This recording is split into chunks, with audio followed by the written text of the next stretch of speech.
అక్కయ్య గారు పెట్రోల్ ధరలు రాకపోతే రాలేదు దసరా పండగ అని చెప్తున్నారని వచ్చేసామండి రాత్రి రాజమండ్రి పైనుంచి రైలు కింద నుంచి వచ్చేసానండి. ఏమంటే అక్కయ్య గారు మరి మీకు ఏమైనా డబ్బుకి దానానికి ఏమైనా లోటుకుంటే చొప్పండి సాయంత్రం మాకు ఉత్తరం రాసి పోస్ట్ లేకుండా పోయిపోయాడు మాకు తొందరగా వెళ్ళిపోతుంది. మాకు డబ్బుకి దానానికి ఏమైనా లోటు లేదండి. మాకు బ్యాటరీలు ఏమైనా తక్కువ ఉన్నాయి అనుకున్నారు. మాకు ఏలూరు ఎలికల బ్యాటరీ మాదే, ఉయ్యూళ్ళ ఉడతల బ్యాటరీ మాదే, పామర్లో పందికుక్కల బ్యాటరీ మాదేనండి.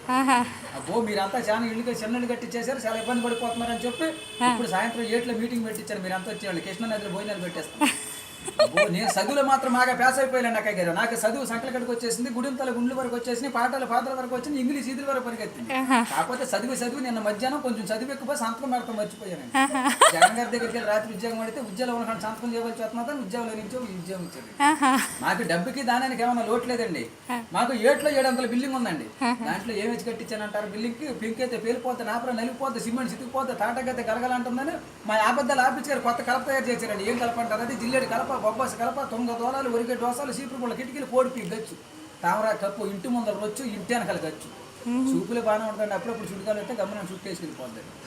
మాకు డబ్బుకి దానికి ఏమైనా లోటు లేదండి. నా గమనం చూసి మమ్మల్ని చూసి పాకిస్తాన్ యుద్ధానికి రమ్మంటే ఇదే గన్నించుకుని వెళ్ళానండి.